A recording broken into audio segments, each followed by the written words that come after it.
Hi friends. మనకి ఇంకో కొత్త నోటిఫికేషన్ రావడం జరిగింది. ఎక్కడి నుంచి అంటే national capital region transport corporation limited అనమాట. షార్ట్కట్లో ఎన్సీఆర్టీసీ అంటారు. ఇది చాలా ఒక మంచి అవకాశం అనమాట. ఇది కూడా సెంట్రల్ గవర్నమెంట్ ఆపర్చునిటీ. ఈ అప్లికేషన్ లాస్ట్ డేట్ వచ్చేసరికి మనకి 24 వచ్చే నెల అనమాట. ఈ నెల కాదు. ఏప్రిల్ 24కి లాస్ట్ డేట్. స్టార్టింగ్ డేట్ వచ్చేసరికి ఆల్రెడీ 24th నుంచి స్టార్ట్ అయిపోయింది ఈ మంత్. మనం ఈ వీడియోలో మొత్తం అన్ని డిస్కస్ చేద్దాం. ఎలాగ అప్లై చేయాలి, ఏంటి రిక్రూట్మెంట్ ప్రాసెస్ ఏంటి, ఎలా మొత్తం అన్ని కూడా డిస్కస్ చేద్దాం. ఈ వీడియో చివరి వరకు చూడండి. మనకి ఇక్కడ చూసినట్టయితే మనకి మెయిన్గా operations and maintenance staff role అనమాట. ఇది కూడా డైరెక్ట్ రిక్రూట్మెంట్ బేసిస్. అంటే పెద్ద కాంప్లికేటెడ్ ప్రాసెస్ ఏమి ఉండవు. మనకి బేసిక్ ఎగ్జామ్ ఉంటుంది. ఎగ్జామ్లో క్వాలిఫై అయిన తర్వాత జస్ట్ మెడికల్ టెస్ట్ ఉంటుంది. మెడికల్ టెస్ట్ కూడా ఓకే అయిపోయింది, డైరెక్ట్ మనకి జాబ్ ఇచ్చేస్తారనమాట. ఇది కూడా మంచి అవకాశం, మిస్ చేసుకోవద్దు. ఇది కూడా మనకి సెంట్రల్ గవర్నమెంట్ జాబే అనమాట. మీరు ఇక్కడ చూసుకుంటే name of the post junior engineer పోస్టులు అండ్ అలాగే programming associate, assistant, junior maintainer. ఇవి పోస్టులు అనమాట. మనకు చూసుకుంటే మీరు ఇక్కడ చూసుకున్నట్టయితే మనకి బేసిక్ పే స్కేల్ వచ్చేసరికి 22,800 ఉందన్నమాట.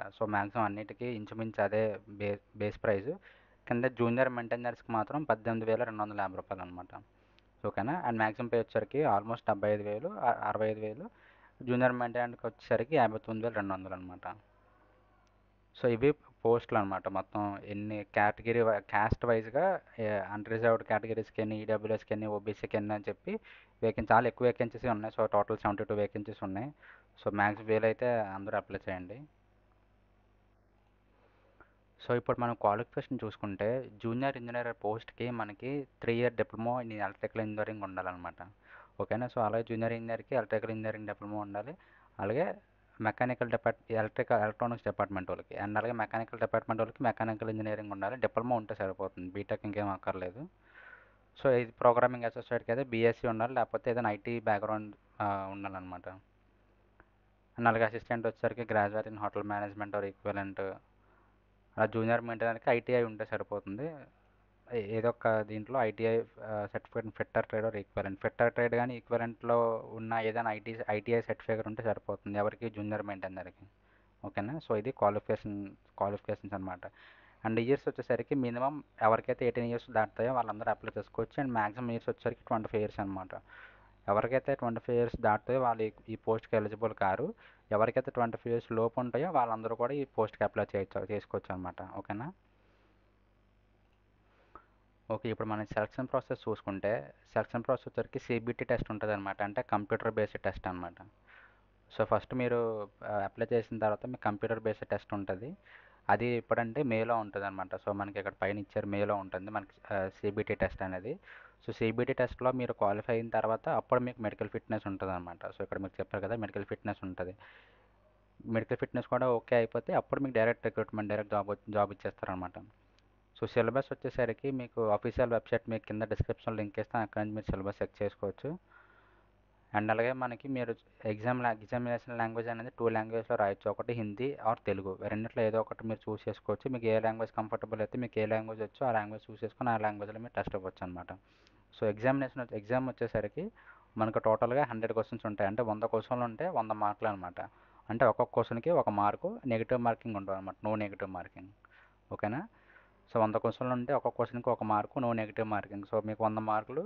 అండ్ టైం వచ్చేసరికి మ్యాక్సిమం 90 మినిట్స్ అనమాట. ఇందులో మీరు ఎవరికైతే బెస్ట్ స్కోరింగ్ వస్తుందో వాళ్ళని షార్ట్ లిస్ట్ చేస్తారనమాట. మీరు తక్కువ క్వాలిఫై చేస్తే తక్కువ మీకు మార్క్స్ వస్తే మీకు ఆటోమేటిక్గా షార్ట్ లిస్ట్ అవ్వరనమాట. ఎవరికైతే ఎక్కువ వస్తారో వాళ్ళు షార్ట్ లిస్ట్ అవుతారు, వాళ్ళు నెక్స్ట్ మెడికల్ ఫిట్నెస్ రౌండ్కి వెళ్తారనమాట. ఇదేంటంటే కంప్యూటర్ బేస్డ్ టెస్ట్ కాబట్టి మనం ఆన్లైన్ సెంటర్స్కి వెళ్ళి రాయాలన్నమాట. అది కూడా కొన్ని సిటీస్లో మాత్రమే వీళ్ళు ఇచ్చారు, అవైలబుల్ పెట్టారు. ఆ సిటీస్ ఏంటంటే ఇవన్నీ అనమాట. సారీ ఫస్ట్ సారీ ఈ స్టేట్స్లోనే మనకి అవైలబుల్ ఉందన్నమాట. ఢిల్లీ, లక్నో, అహ్మదాబాద్, భోపాల్, ముంబై, కోల్కతా, భువనేశ్వర్, హైదరాబాద్, బెంగళూరు, చెన్నై. ఇక్కడ మనకి తెలుగు స్టేట్స్ అయితే ఐ మీన్ ఆంధ్రప్రదేశ్ అయితే లేదు, హైదరాబాద్ అయితే ఉంది. సో మీరు మీకు అవైలబిలిటీ బట్టి మంచి జాబే, మీరు లొకేషన్ దూరంగా ఉందని చెప్పి చూస్ చేసుకోవద్దు, నెగ్లెక్ట్ చేయొద్దు. మీకు ఒక ఇంట్రెస్ట్ ఉండి వెళ్తాను అనుకుంటే ఈజీ అవ్వలేదు. ఎందుకంటే మీకు బేసిక్ పే 22,000 సంథింగ్ ఉంది, అండ్ మీకు అలవెన్సెస్ కూడా చాలా వస్తాయి, డిఏ వస్తాయి, అన్నీ వస్తాయి, అవన్నీ కలిపి మీకు అరౌండ్ 30,000 to 35,000 ఈజీగా వస్తుంది పర్ మంత్. సో ఓకేనా, సో మిస్ చేసుకోవద్దు ఆపర్చునిటీ. అండ్ ఓకే, చెప్పాను కదా మీకు సిబిడి టెస్ట్ అయిపోయిన తర్వాత మెడికల్ ఎగ్జామినేషన్ ఉంటుందని. సో మెడికల్ ఎగ్జామినేషన్ ఫిట్నెస్కి ఫస్ట్ టైం అయితే మెడికల్ ఎక్స్పెన్సెస్ కూడా వీరే పెట్టుకుంటారని చెప్పి వీళ్ళైతే క్లారిటీగా మెన్షన్ చేశారు. Expenses for the first time medical will be borne by NCRTC అనమాట. ఫస్ట్ టైం అయితే, సెకండ్ టైం అయితే మనమే బేర్ చేసుకోవాలి చార్జెస్. ఓకేనా. సో ఎవరైతే సిబిటీలో క్వాలిఫై అవుతారో, అంటే ఎవరైతే కంప్యూటర్ బేస్డ్ టెస్ట్లో క్వాలిఫై అవుతారో వాళ్ళకి సెకండ్ రౌండ్ ఉంటుంది అనమాట. Second round in the sense medical fitness ఉంటుంది అనమాట. ఎగ్జామినేషన్ టెస్ట్ అయిపోయిన తర్వాత, క్వాలిఫై అయిన తర్వాత, మీరు షార్ట్ లిస్ట్ అయిన తర్వాత. సో ఆ మెడికల్ టెస్ట్కి మీకు మొత్తం ఖర్చులన్నీ కూడా ఈ సంస్థ మీకు పెట్టుకుంటుంది ఫస్ట్ టైం అయితే. ఒకవేళ సెకండ్ టైం ఒకవేళ నాకు ఇప్పుడు అవతరి ఎగ్జామినేషన్ పెట్టాలి, నేను తర్వాత వస్తాను, కొంచెం ఎక్స్టెండ్ చేయండి అనే వాళ్ళకైతే మీరే మీ ఖర్చు మీరే బేర్ చేసుకోవాలన్నమాట. ఓకేనా. అండ్ వచ్చేసరికి ప్రొబేషన్ పీరియడ్ ఉంటుంది అనమాట ఇందులో. సో ప్రొబేషన్ పీరియడ్ వచ్చేసరికి 2 years అనమాట. ఓకేనా. కంపెనీ పాలసీ ప్రకారంగా 2 years probation period. And surety bond కూడా ఉంటుంది అనమాట. అదే ఏంటంటే 1.5 yearsకి అమౌంట్ వచ్చేసరికి 1 lakh అనమాట. ఓకేనా. బాండ్ అమౌంట్ వచ్చేసరికి 1.5 lakh, అండ్ ఇయర్స్ వచ్చేసరికి 1.5 years. షూరిటీ బాండ్ ఖచ్చితంగా ఉండాలన్నమాట ఈ సంస్థలో అయితే 1.5 years. సో మీరు బయటికి వెళ్ళిపోవాలనుకుంటే ఈ జాబ్ నుంచి మీరు 1 month ముందు వీళ్ళకి నోటిఫికేషన్, అదే 1 month ముందు వీళ్ళకి చెప్పాలన్నమాట. ఓకేనా. మీరు రిజిస్ట్రేషన్ పెట్టినా, టర్మినేషన్ అవ్వాలనుకున్నా, ఏదైనా 1 month ముందు వీళ్ళకి ఇన్ఫామ్ చేయాలన్నమాట.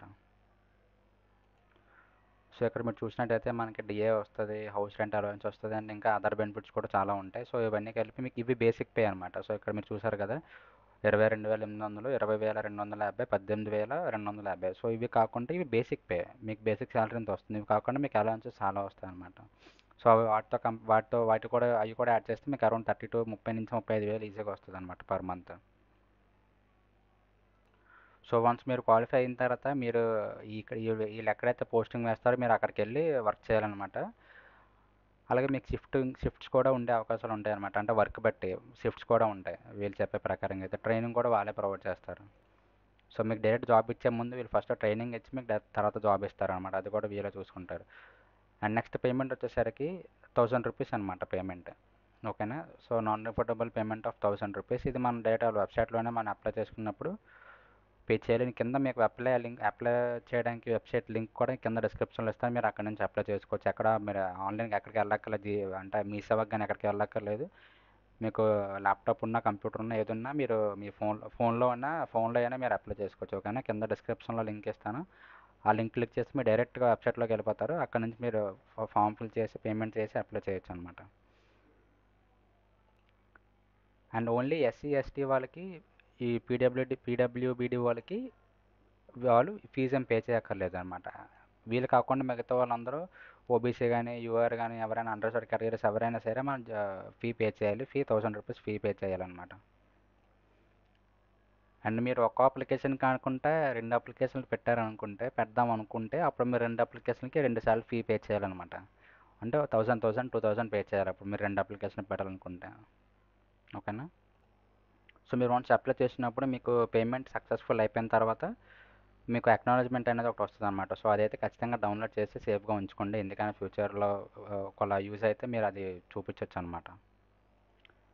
ఇక్కడ హౌ టు అప్లై చూసుకుంటే మీరు ఆ అఫీషియల్ వెబ్సైట్ ఇచ్చారు. మీ official website plus direct job apply link కూడా మీకు కింద డిస్క్రిప్షన్లో ప్రొవైడ్ చేస్తే అక్కడి నుంచి మీరు డైరెక్ట్గా క్లిక్ చేసి అప్లై చేయొచ్చు.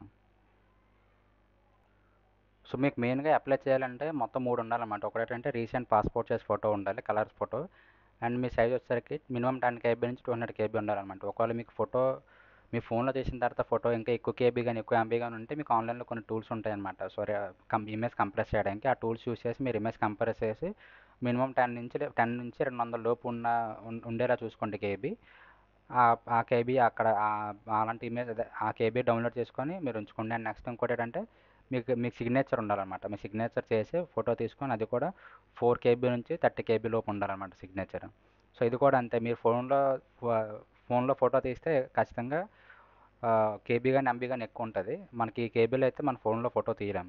సో మీ ఫోన్లో ఫోటో తీసిన తర్వాత వేరే కొన్ని ఆన్లైన్ టూల్స్ ఉంటాయన్నమాట. మేము నార్మల్గా గూగుల్లోకి వెళ్ళి ఇమేజ్ కంప్రెసర్ ఇన్ కేబీ అని కొడితే మీకు కొన్ని టూల్స్ వస్తాయి. సో ఆ టూల్లో మీరు ఇమేజ్ పెడితే ఆటోమేటిక్గా మీకు ఎంత సైజులో కంప్రెస్ చేయాలని అడుగుతుంది. మీరు ఆ సైజ్ ఇస్తే కంప్రెస్ అయిపోద్ది. కాకపోతే మీరు డౌన్లోడ్ చేసుకున్న తర్వాత ఒకసారి ఇమేజ్ చెక్ చేసుకోండి క్వాలిటీ ఎలాగుందని. కొన్ని వెబ్సైట్స్లో అయితే అసలు ఇమేజ్ అసలు పూర్తిగా కనిపించదు అనమాట. సో ఒకసారి మీరు డౌన్లోడ్ చేసుకున్న తర్వాత క్రాస్ వెరిఫై చేసుకోండి ఇమేజ్ కొంచెం బాగా కనిపిస్తుందా లేదా అనేది. బాగా కనిపించకపోతే మళ్ళీ ఇంకో వెబ్సైట్లో ట్రై చేయండి. ఓకేనా? అలా మీకు మంచి ఇమేజ్ వచ్చిన తర్వాత వచ్చిన వరకు కంప్రెస్ చేయండి. ఎవరైనా ఏదైనా వెబ్సైట్ మంచి ఇమేజ్ ప్రొవైడ్ చేస్తే ఆ ఇమేజ్ మీరు ఇక్కడ ఈ కేబీలో ఉందో లేదో చూసుకొని అప్లోడ్ చేసేయండి. అండ్ నెక్స్ట్ వచ్చేసరికి క్యాస్ట్ సర్టిఫికేట్ ఉండాలి అండ్ మీకు ఎడ్యుకేషనల్ డాక్యుమెంట్స్ ఉండాలన్నమాట. సో వీటికి కూడా మీకు 10 కేబీ నుంచి 500 కేబీ లోపే ఉండాలి. ఓన్లీ పీడిఎఫ్ ఫార్మేట్లోనే ఉండాలి. వేరే వర్డ్లో ఇందులో ఉండకూడదు. ఒకవేళ వర్డ్లో ఉంటే మీరు అగైన్ మళ్ళీ వర్డ్ నుంచి పీడిఎఫ్ కింద కన్వర్ట్ చేసుకొని అప్పుడు పీడిఎఫ్ అప్లోడ్ చేయండి. ఓకేనా? అది కూడా 10 to 500 కేబీ లోపే ఉండాలి. సో మీకు ఏమైనా అప్డేట్స్ కావాలంటే రెగ్యులర్గా కింద వెబ్సైట్ లింక్ ఇస్తాం కదా, వెబ్సైట్ చెక్ చేస్తూ ఉండండి. అండ్ అలాగే మీకు కింద చెప్పాం కదా, ఒకే క్యాండిడేట్ రెండుసార్లు కూడా అప్లై చేసుకోవచ్చు అని చెప్పి. అలా చేయొద్దు, నేనైతే రికమెండ్ చేయను. ఎందుకంటే మీకు ఎగ్జామినేషన్ రాసినప్పుడు కొంచెం ఇబ్బంది అయిపోద్ది అనమాట. మీరు రెండు సార్లు ఒకేసారి టైమింగ్ వస్తే వాళ్ళకి ఏంటంటే అమౌంట్ కోసం వాళ్ళు చెప్తారు. సో మనకేంటంటే మనకి ఇబ్బంది అయిపోద్ది. మనం చూసుకుంటాం, వాళ్ళేమో వాళ్ళ బెనిఫిట్ చూసుకుంటారనమాట. సో వాళ్ళకి అమౌంట్ వస్తుంది, 2000 వస్తుంది అనమాట. సో అలా మీరు చేయకండి. ఒకళ్ళు ఒక అప్లికేషనే పెట్టండి. ఎందుకంటే ఎగ్జామినేషన్ ఇచ్చినప్పుడు మళ్ళీ కొంచెం డిస్టర్బెన్స్ వచ్చేస్తుంది అన్నమాట. ఒకేసారి టైమింగ్ వచ్చినా లేకపోతే రెండు టైమింగ్లు వచ్చినా మనం రెండు సార్లు డిఫరెంట్ సెంటర్స్కి వెళ్ళి రాయాలన్నమాట. సో కానీ ఒక అప్లికేషనే పెట్టండి. అండ్ ఈ వెబ్సైట్ మీరు రెగ్యులర్గా కింద మీకు డిస్క్రిప్షన్లో ఇస్తాను ఈ వెబ్సైట్ ncrtc.in అని చెప్పి.